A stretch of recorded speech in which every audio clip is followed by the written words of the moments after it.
Hello friends, this is Bipul Ramchiary. Welcome to B.Ed classes. आं दिनै Assam TET Upper Primary Social Studies नि मोनसे important content लानानै फैदों. So बेनो जाहैबाय Buddhism थामहिनबा बुद्ध धोरोम. So बे बुद्ध धोरोमनि खायसे important points फोरखौ दिनैनि बे भिडिअ सावरायनो लानाय जादों. So भिडिअआ जोबोद important. अन्नानै भिडिअखौ जोबजासिम नायलांदो. दिनैनि सावरायनो लानाय टपिकआ जाबाय बुद्ध धोरोम. जोबोद important topic. Upper Primary Social Studies नि टेटनि Upper Primary Social Studies नि मोनसे important topic बियो. बे बुद्ध धोरोमाबो सिलेबासाव दङ. So बे बुद्ध धोरोमनि खायसे गोनां pointsखौ आं दिनैनि बे भिडिअ सावरायनो लानाय जादों आरो. So गिबियावनो जोङो गौतम बुद्धनि सिनायथिखौ नागिरनो सोर गौतम बुद्ध धोरोमनि गायसनगिरियानो जाबाय मा गौतम बुद्ध. So बे गौतम बुद्धआ सोरमोन बिनि important pointsफोरखौ आं बेवहाय होनाय जादों नायलांनि. फार्स्टआव दङ गौतम बुद्धआ बुद्ध धोरोमनि गायसनगिरि. बे गौतम बुद्धआनो बुद्ध धोरोमनि गायसनगिरिमोन. बुद्ध धोरोमनि गायसनगिरिया सोर होनना बुंबा गौतम बुद्ध. गोसोआव लानो गोनां आरो गोबाङानो मिथिखागौ नङा होमबा?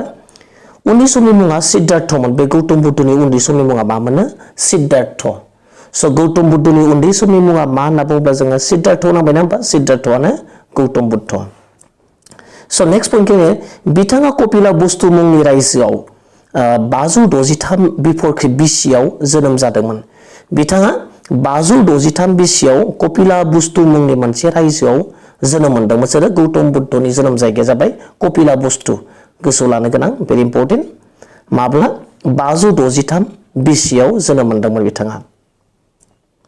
नेक्स्ट पइन्टआ जाबाय बिफानि मुङा सिद्धार्थन आरो बिमानि मुङा माया देबीमोन. गौतम बुद्धनि बिफानि मुङा सिद्धार्थन आरो बिमानि मुङा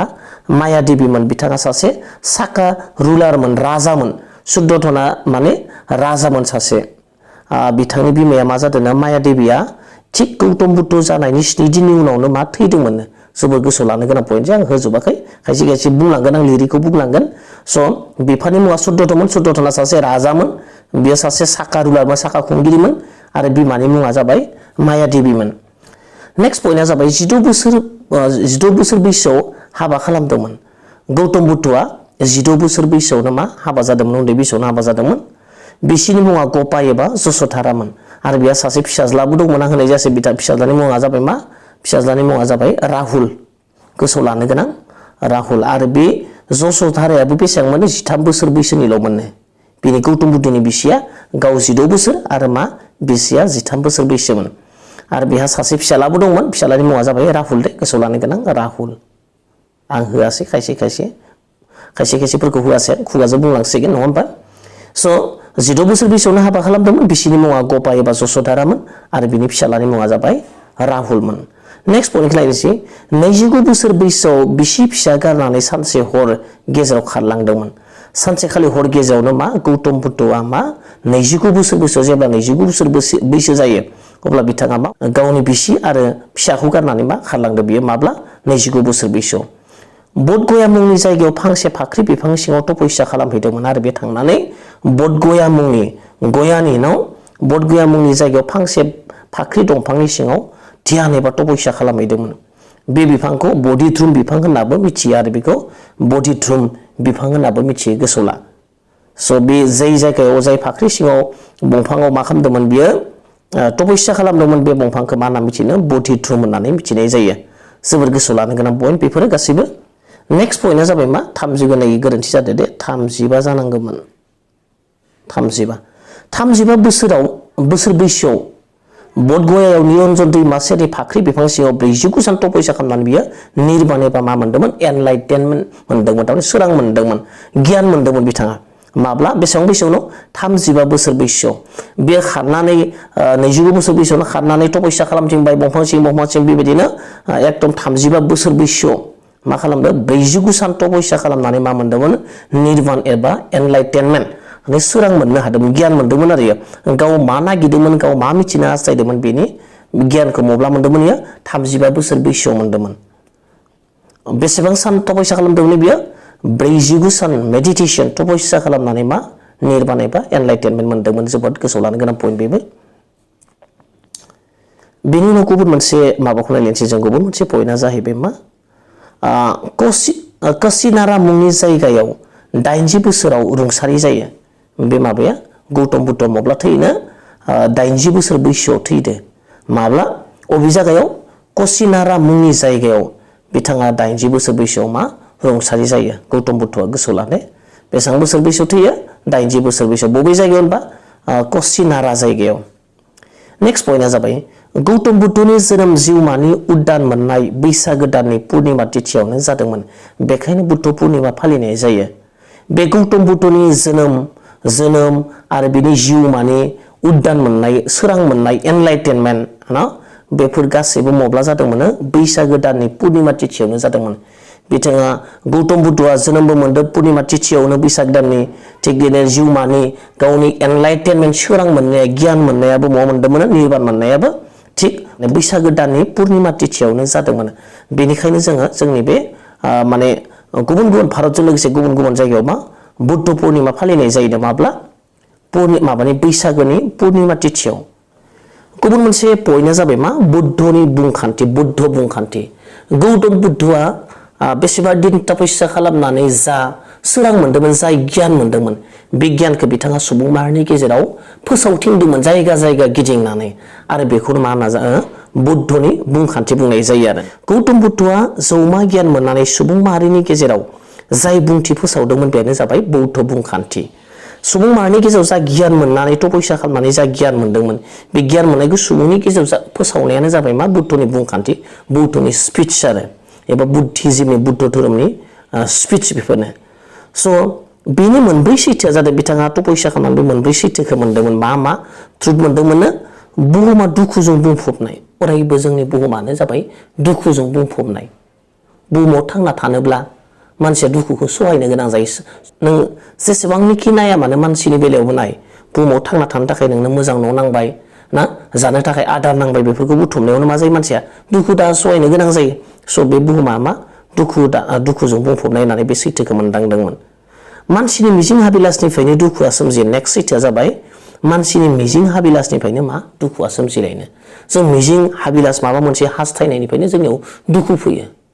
जेरै हमना ला आंनो मोनसे मोजां न' नांगौ ना आंहा न' गंसे दंमोन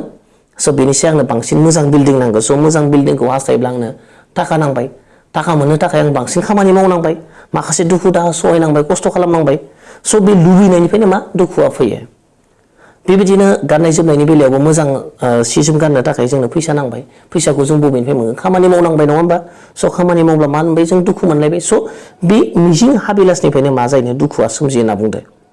नेक्स्टआ जाबाय नेक्स्ट सैथोआ जाबाय मिजिं हाबिलासखौ दबथायोब्ला दुखुनिफ्राय उदां मोनो आरो बे मिजिं हाबिलासखौ जों जुदि दबथायनो हायोब्ला एसे हमथानो हायोबा दुखुआ हयथ' एसेबाबो खम जागोन जों नङा होमबा जेरै जि दोङो बेखिनियावनो जों जुदि थानो हायोब्ला न' गंसे दोङो किबा करि थानो हानाय ना जुदि बेयावनो थायोब्ला जोङो बारा दुखु खस्थ' सहायनांनाय नङा जुदि बेनिसो जों मोजां बिल्डिं नांगौ होननानै जुदि हास्थायोब्ला नङा होमब्ला मोजां बिल्डिं लुनो थाखाय जोंनो मोजां फैसा नांबाय स' मोजां फैसाखौ जों बबेनिफ्राय मोनगोन खामानि मावनांबाय हाजासे दुखु दाहा खामानि मावनांबाय स' बे मिजिं हाबिलासखौ जुदि जों दबथायोब्ला दुखुनिफ्रायबो खायसे जों मा खालामनो हायो उदां मोननो हायोना बे सैथोफोरखौ बिथाङा मोनदांदोंमोन आरो नेक्स्ट सैथोआ जाबाय मोनब्रै नालाय बै उदां मोननायनि थाखाय अष्टांगिक मार्ग एबा मोनदेन लामाखौ उनसंनायनि गोनांथि दंना बिथाङा बे उदां मोननो थाखाय बे दुखु दाहानिफ्राय उदां मोननायनि थाखाय मोनदेन लामा होदो बेखौ अष्टांगिक मार्ग होनना बुंनाय जायो इंराजियाव बेखौ बुंदों 8 फोल्ड माने पाथ होनना बुंदों बे 8 फोल्ड पाथआ जाबाय मोनदेन लामाया मा जों बेखौ नायलांदो नी मा मोनदेन लामाखौ सङोब्ला जोङो मा दुखु दाहानिफ्राय उदां मोनगोन आरो नायलांसै बेफोर जादों मा थारखौ साननाय मोनसे जाबाय थारखौ साननाय मोनदेन दै थार थिरांथा थार बाथ्राखौ खदाय साननांगोन मोजां बाथ्राखौ साननांगोन थार बाथ्राखौ सानोब्ला जोङो एसेबाबो दुखुनिफ्राय मा मोनगोन उदां मोनगोन नङा होमबा थारखौ सानाबा नंखायखौ सानोबा गाज्रिखौ सानोबा नों माब्लाबा साजा मोननो हागौ माब्लाबा खैसाराव गोलैनो हागौ अब्ला नों दुखु मोनलायबाय नङा होमबा स' थारखौ साननांगोन थार थिरांथा राइट डिसिसन लानांगोन नोंनि डिसिसनफोरा जेब्लाबो थार जानांगोन थार बाथ्रा बुंनांगोन नोंनि बुंनाय बाथ्राफोरा हदायबो थार जानांगोन बयजोंबो गनाय जानांगोन नङा होमबा थार बाथ्रा बुंब्लासो नोंखौ मान होगोन सनमान होगोन गुबुना नङा होमबा नंखाय बाथ्रा बुंबाथ' नोङो दायाव गोग्लैगोन नङा होमबा नंखाय बाथ्रा बुंनानै सोरबा खैफोदाव गोलैबा नोङो बिनि थाखाय दायनिगिरि जागोन अब्ला नों मा मोनगोन दुखु मोनगोन गोसोआव नङा होमब्ला स' थार बाथ्रा थार आखल आखुआ जेब्लाबो मा थार जानांगोन सैथो जानांगोन मोजां जानांगोन मोजां आखल आखुआव बयजोंबो सन्मान होजागोन अब्लानिया बयनिबो सन्मान मोनबा नों गोजोननाय मोनगोन गाज्रि आखल आखु थायोब्ला बयजोंबो मुगैजाब्ला नोंनियाव दुखुआ फैगोन मानसिथ' बयजोंबो दुखु मुगैजायोब्ला दुखु फैना फैया दुखु फैगोन नङा होमब्ला स' बे थारखौ मावनाय राइटखौ मावनांगोन जेब्लाबो नों थार हाबाखौनो मावनांगोन गाज्रि हाबा मावनो हानाय नङा स' थार हाबा मावब्ला नों बयजोंबो मान होजागोन बयजोंबो बयनिफ्रायबो सहाय मोनगोन बिदिनो थार नाजानाय नोंनि नाजानाया थार जानांगोन बेबायदि नोंनियाव नाजानाया जेन्युइन जानांगोन थार जानांगोन सैथो जानांगोन थारखौ गोसोखांनायाबो जेब्लाबो थार बाथ्राखौ गोसोखांनांगोन मोजां बाथ्राफोरखौसो नों गोसोखांनांगोन गाज्रि बाथ्राफोरखौ गोसोखांब्ला जानाय नङा असैथो बाथ्राफोरखौ गोसोखांबा जानाय नङा सैथो बाथ्राखौ गोसोखांनांगोन सैथो बाथ्राखौ गोसोखांबा नोङो गोजोननाय मोनगोन ना आरो मा जोङो असैथो बाथ्राखौ गोसोखांबा नोंनि गोसोआव मा दुखु होगोन आरो थार ध्यान नोङो थार ध्यान खालामनांगोन मोजां माबा खालामनांगोन माबेबा मोनसे खामानिखौ मावबा मोजां गोसो होना मावनांगोन ध्यान खालामनांगोन ना स' बेबायदिनो बे मोनदाइन माबाखौ जुदि लामाखौ संदानोब्ला उनसंनानै सोलिब्ला मानसिया बे खायसे दुखु दाहानिफ्राय उदां मोनो होननानै बे बाथ्राखौ बुद्ध धोरोमा एबा गौतम बुद्धआ फोसावथिनदोंमोन जोंनि जिउआवबो थांना थानो थाखाय बेबायदि बे मोनदाइन लामाखौ जों आसलथे जोंनो नांगौ सानफ्रोमबो जिउआव ना आरो बेखौ खालामनो हायोबा निश्चय जोंनियावबो दुखु दाहाया खम जागोन ना जोङो दुखु दाहानिफ्राय मा खालामनो हागोन उदां जानो हागोन नेक्स्ट पइन्टआ जाबाय अहिंसाखौ फोथायदों बिथाङा जेब्लाबो अहिंसानि फेभाराव दंमोन अहिंसाखौ फोथायदोंमोन बिथाङा बिलिभ इन अहिंसा रावखौबो हिंसा खालामा ना धर्मआव थानाय हिंसा गैयैखौ बिथाङा जेब्लाबो फोथायदोंमोन गोसोआव ला जोबोद इम्पर्टेन्ट पइन्ट नेक्स्ट जाबाय बे बुंथिखौ पालि राव फोसावदोंमोन बिथाङा गौतम बुद्धआ बे स्पिचफोरखौ पालि रावजों फोसावदोंमोन स' मा राव फोसावदोंमोन होनना बुंबा पालि रावआव फोसावदों पालिया मोनसे राव ना गोदोनि गोजाम राव बे पालि रावआवनो बे गावनि स्पिचफोरखौ गावनि मोनदांथिफोरखौ मानसिनो जायगा थांनानै बिथाङा फोसावथिंदोंमोन मा राव फोसावदोंमोन बिथाङा पालि राव फोसावदोंमोन जोबोद इम्पर्टेन्ट पइन्ट बेनि उनाव जों गुबुन मोनसे पइन्टखौ नायलायनोसै गुबुन मोनसे पइन्टआ जाबाय बुद्धनि थैनायनि उनाव बिनि सोलोंसाफोरा बुंथिफोरखौ बुथुमनानै त्रिपिटक मुंनि बिजाब दिहुनदोंमोन जोबोद गोसोआव लानो गोनां बुद्ध थैखांनायनि उनाव गौतम बुद्धआ जेब्लानाखि रुंसारि जायो गौतम बुद्ध थैनायनि उनाव बिथांनि सोलोंसाफोरा बिथांनि डिसिपलफोरा ना फलोवार्सफोरा मा खालामो बे बुंथिफोरखौ बे स्पिचफोरखौ बुथुमनानै गांसे लेखा हिसाबै लिरदोंमोन बुथुमनानै बिथाङा बुंनाय बाथ्राफोरखौ मेल मिटिङाव थाङै माने जायगा थांनानै बुंनाय बे मोजां बाथ्राफोरखौ बुथुमनानै गांसे लेखा सुजुदोंमोन गांसे बिजाब रनसायदोंमन अराय जोरथाय खालामनो थाखाय ना बिथाङाथ' थैलांबाथ' बिनि बुंनायफोरा गोमालांगोन नङा होमबा स' बेखौ अराय जोरथाय खालामनो थाखाय लेखा महरै गांसे बिजाब सुजुदोंमोन सोर सुजुदोंमोन बिथांनि फरायसाफोरा नेक्स्ट पइन्टआ जाबाय त्रिपिटकआ बुद्ध धोरोमनि गाहाय धोरोम बिजाब बेखौ पालि रावआव फोसावदोंमोन आरो बे त्रिपिटक होननाय बिजाबा फरायसाफोरा बिनि स्टुडेन्टसफोरा सोलोंसाफोरा लिरबाय बेखौनो बौद्ध धोरोमनि गाहाय धोरोम बिजाब हिसाबै गनायनाय जायो गोसोआव लानो गोनां त्रिपिटकआ जाबाय बुद्ध धोरोमनि धोरोम बिजाब आरो बे बिजाबखौ पालि रावआव फोसावनाय जादोंमोन ओरैनोथ' हुवा फोसावनायाबो पालि रावआवनोमोन आरो बेखौ लिरनायाबो पालि रावआव रनसायनाय जादोंमोन आरो जोबोद इम्पर्टेन्ट नेक्स्ट पइन्टआ जाबाय बिनय पिटक सुत्त पिटक अधिधम्म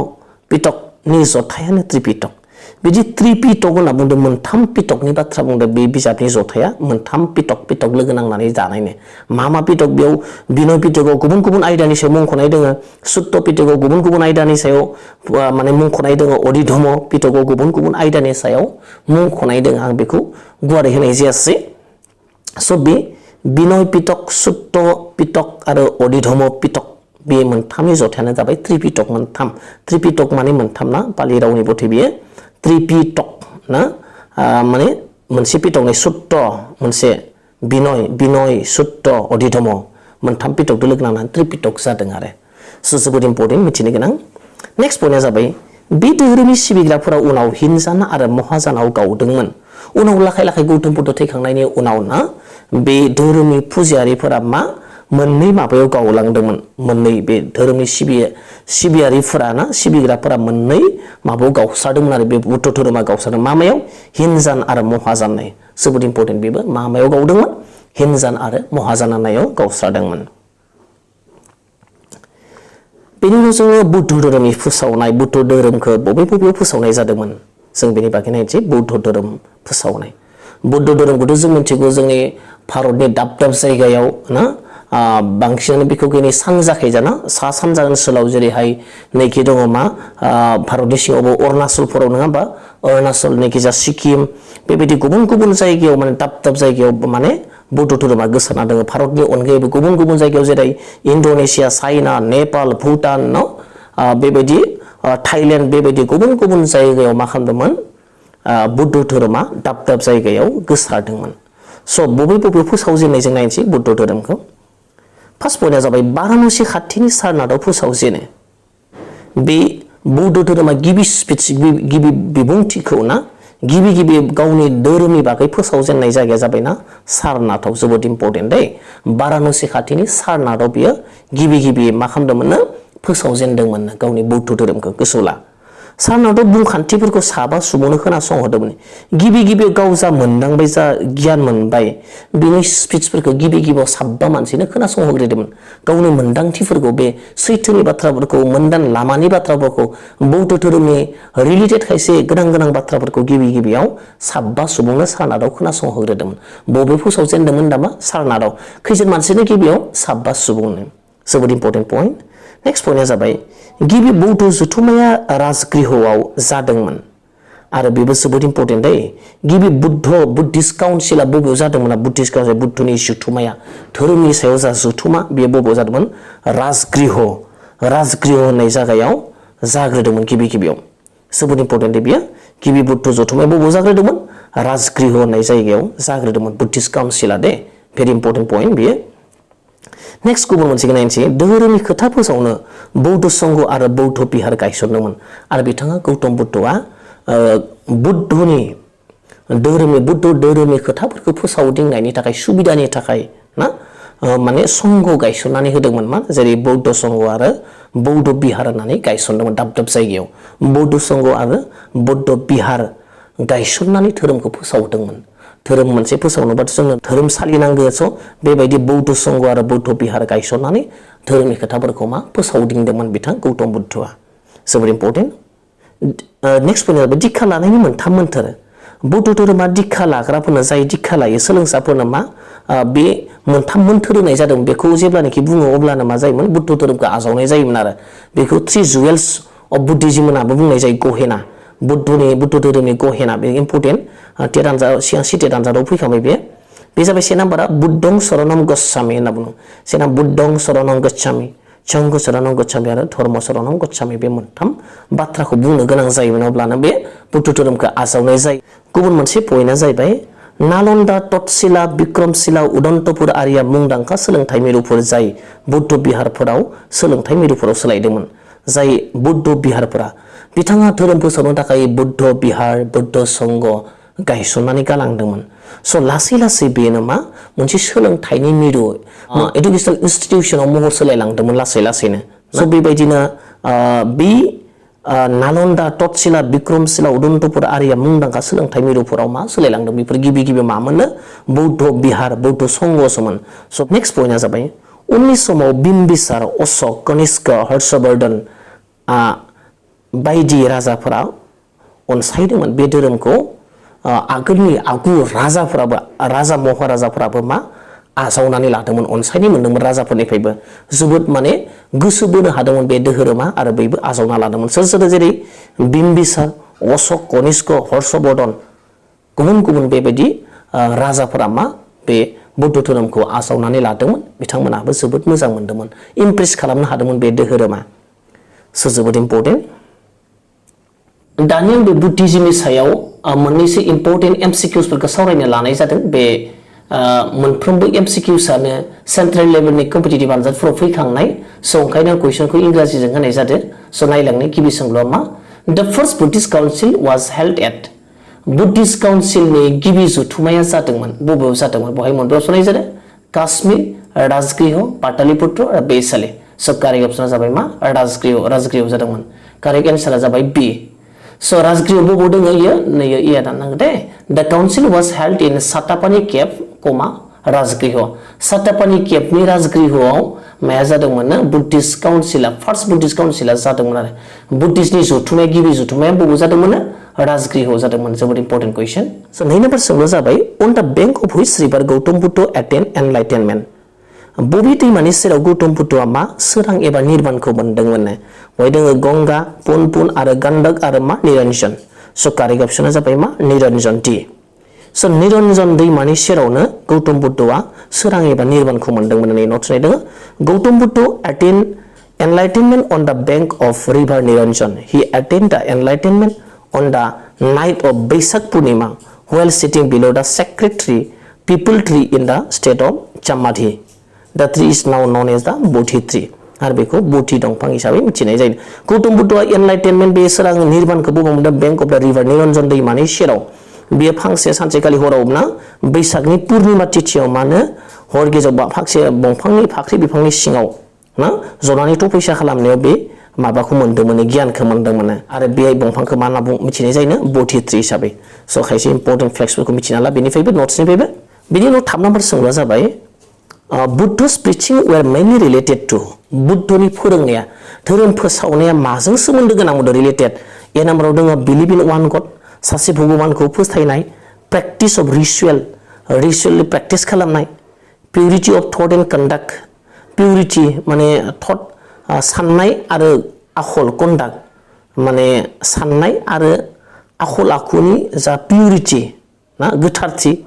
आइडल वर्शिप मुसुखा फुजिनाय बबे मोनसेयावनो believe in one god practice of ritual purity of thought and conduct मोनसेया जाबाय आइडल वर्शिप स' कारेक्ट अपसना जाबाय सी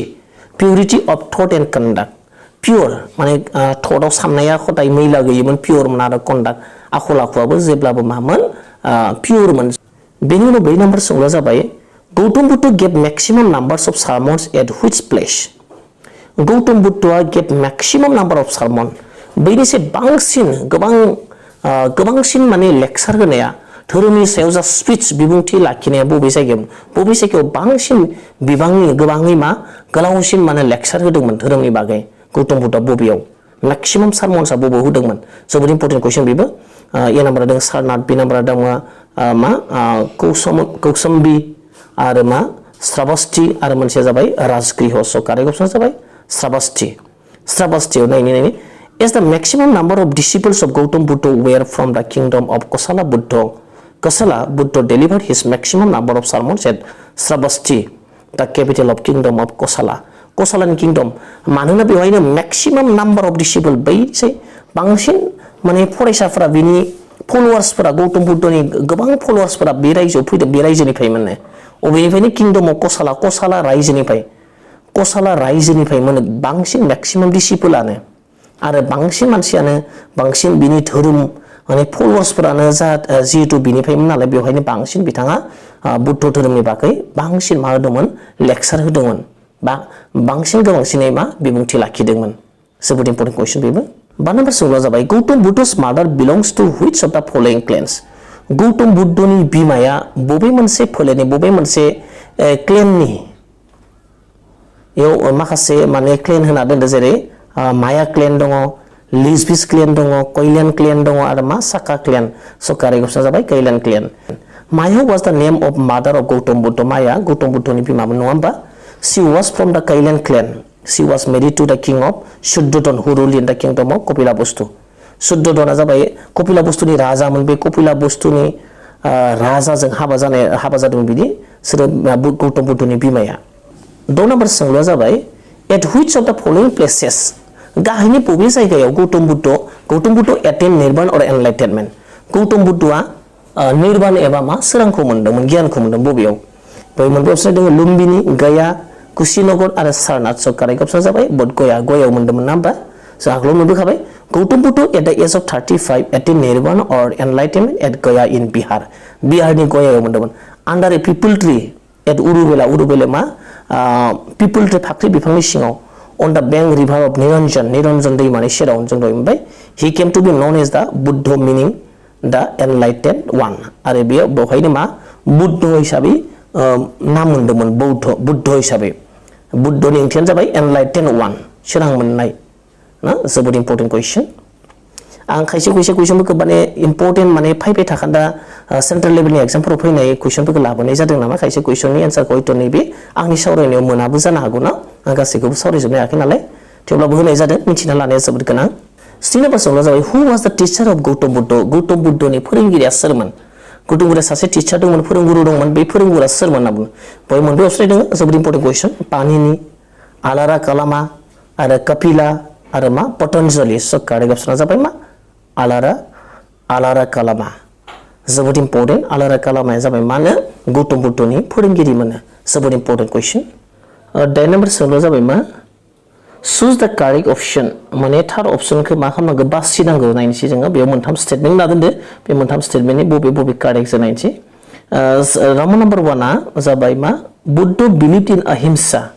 बुद्धआ अहिंसाखौ फोथायदोंमोन नन भायोलेन्सखौ फोथायदोंमोन आरो जेब्लाबो मानि अहिंसानि फेभारमोन बे हिंसाखौ मोजां मोनामोन स बुद्धआ स बे जाबाय कारेक्ट अपसन आरो 2 नाम्बारा नायलायबाय 3 jewels of Buddhism are Buddha, Dhamma and Sangha माने बुद्ध धोरोमाव मोनथाम जुवेल्सनि बाथ्रा बुंनाय जादों मोनथाम गहेनानि बाथ्रा बुंनाय जादोंमोन बे गहेनाफोरा जाबाय मा बुद्ध धर्म आरो मा संघ बेबो कारेक्ट अपसन दैया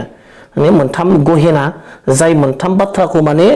बुद्ध धोरोमखौ लाबा आजावोब्ला बे मोनथाम बाथ्राखौ मा बुंनांगौ जायोमोन आरो गोसा-गोसायै स बेखौनो गहेना होनना बुंजादों बे गहेनाफोरा जाबाय बुद्ध धर्म आरो मा संघ स बेबो जाबाय कारेक्ट अपसन आरो 3 नाम्बार अपसन जाबाय बुद्ध नै गदा एटेन्ड जानांगौमोन दैया एटेन्ड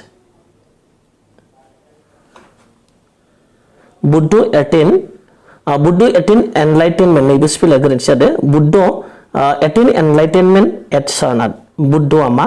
सारनाथआव मा सोरां एबा निर्बाणखौ मोनदोंमोन गियानखौ मोनदोंमोन होनना बुङो स सारनाथआवथ' मोनाखैमोन इयो अबाव मोनदों गयावसो मोनदोंमोन नङा होमबा सारनाथआव मा खालामदोंमोन गिबिहाय मा स्पिचसो माबाने बुद्ध धोरोमनि बिबुंथिखौसो फोसावजेनदोंमोन सारनाथआव स बे जाबाय मा गोरोन्थि अपसन नङा होमबा बुद्ध एटेन्ड एनलाइटेनमेन्ट एट सारनाथआ जाबाय गोरोन्थि अपसन बे मा जानांगौमोन गयावसो मोनदोंमोन नङा होमबा सारनाथआवथ' माने गावनि धोरोमनि बिबुंथिफोरखौसो मा फोसावजेनदोंमोन बिथाङा स बे जाबाय गोरोन्थि ओंखायनो जों एसे ए नाम्बारा जाबाय 1 and 3 स 3 आथ' इनकारेक्ट स बेयो नंला 1 आथ' कारेक्टमोन 1 2 3 स 3 आ नंला बेबो इनकारेक्ट C आ जाबाय 2 and 3 2 आ कारेक्टमोन 3 आथ' कारेक्ट नङा बेबो गोरोन्थि अपसन जागोन D नाम्बार जाबाय 1 and 2 1 दो 2 जो कारेक्ट नङा होमबा स कारेक्ट अपसना जाबाय मा D स दानिया गोबां आनजादनि माने कुइसनफोरानो एसे स्टेन्डार्ड जाबाय स माने UPSC APSC बेबायदि माने कुइसनखौ फल' खालामो आरो माने माल्टिपल चॉइसआ कारेक्ट आरो बेवहाय मोनसेल' कारेक्ट थाया बेयाव मोननै मोनथाम कारेक्ट थायो न बेवहायनो मा 1 आबो कारेक्ट 2 आबो कारेक्ट 3 आ कारेक्ट नङा स बेबायदि माल्टिपल चॉइस कारेक्ट माने कुइसनफोर होनाय जादों आरो थांनाय 2019 मायथाइनि चाइल्ड डेभेलपमेन्ट पेडागजियावबो मैक्सिमाम कुइसन्सफोरानो बेबायदिमोन आरो स एबार 2021 मायथाइयावबो जानो हागौ बेबायदि माने कुइसनफोरखौ स्टेन्डार्ड जासिगोन होननानै जों आसा खालामनो हायो आरो ओंखायनो जोंनो मा पुरा कनसेप्ट नांगोन आरो पुरा जोङो मोनफा माबानि आयदानि सायाव कनसेप्टआ क्लियार जानांगोन अब्लासो जोङो माने कारेक्टखौ माने सिलेक्ट खालामनो हागोन आरो स मोनसेल' मिथिबाबो जानाय नङा पुरा कनसेप्टआनो थानांबाय बेनो जों मोनथाम बाथ्राखौ मिथिनांबाय बुद्धआ अहिंसाखौ फोथायदोंमोन 3 जुवेल्सआ मामोन बुद्ध एनलाइटेनमेन्टखौ महा मोनदोंमोन स मोनथाम बाथ्राखौ मिथिब्लासो जों मा सानगोन बेनिफ्राय जों 1 मोनगोन नङा होमबा जोंना 9 नाम्बार सोंनाया जाबाय the Buddha delivered his first sermon at Bodh गावनि माने बिबुंथिखौ स्पिचखौ धोरोमनि जा स्पिच बिबुंथि सार्मनखौ बबेयाव गिबियाव होजेनदोंमोन बबे जायगायाव बय मोनब्रै अपसन दङ सानसि सारनाथ श्रावस्ती एन्ड बडगया स कारेक्ट अपसना जाबाय मा सारनाथआव नङा होमबा सारनाथआवनो गिबि बिबुंथि लाखिदोंमोन गिबि धोरोमनि स्पिचखौ बबेयाव लाखिदोंमोन सारनाथआव जोबोद इम्पोर्टेन्ट दानिया जों 10 नाम्बार सोंलुखौ नायनोसै थामहिनबा दिनैनि भिडिअनि जोबथा सोंलु आं गासै 10टा कुइसनफोर लानानै फैदोंमोन स माखासे कुइसन जाबावनो हागौ एसे टपिकखौ मोजाङै नायना लाब्लानो जाबाय अब्लानो जायखिजाया सोंलु फैयोब्ला एन्सार होनो हागोन होननानै आं सानो स 10 नाम्बारखौ नायनोसै जों Amrapali was a dancer during the time of Gautam Buddha. She belongs to which city? Amrapali सासे dancerमोन मोसागिरिमोन during the time of Gautam Buddha नि समाव Amrapali होननाया सासे मुंदांखा माने dancerमोन मोसागिरिमोन स बियो बबे नोगोरनिफ्रायमोन बबे नोगोरनिमोन बियो she belongs to which city बबे नोगोरनिमोन बियो Amrapaliया स बियो नै आंनि बे माबायाव सावरायनायाव गैया खिन्थु इम्पोर्टेन्ट कुइसनखौ आं लाना फैदों आरो बियो सेन्ट्रेल लेभेलनि गोबां कम्पिटिटिभ आनजादफोराव फैखांबाय आरो स बेहाय मोनदोंसोनो गया बैशाली पाटलिपुत्र आरो कनौज स कारेक्ट अपसना जाबाय बैसालि अमरावती बिलंग्स टू बैसालि अमरावतीया मामोन बैसालिनिमोन बैसालि सिटिनिमोन जोबोद इम्पोर्टेन्ट स' दिनैनि भिडिअ'आबो बेखिनियानो आसा खालाम भिडिअ'खौ नायनानै मोजां मोनलायबाय जुदि भिडिअ'खौ नायना मोजां मोनलायबायब्ला खेबसे लाइक होलायदो आरो चेनेलाव गोदानब्ला साबस्क्राइब खालामनानै लादो आरो गुबुननोबो लोगोफोरनो जेसेबां दं गासैनोबो मा भिडिअ'खौ शेयार खालाम थेंक इउ फर वाचिं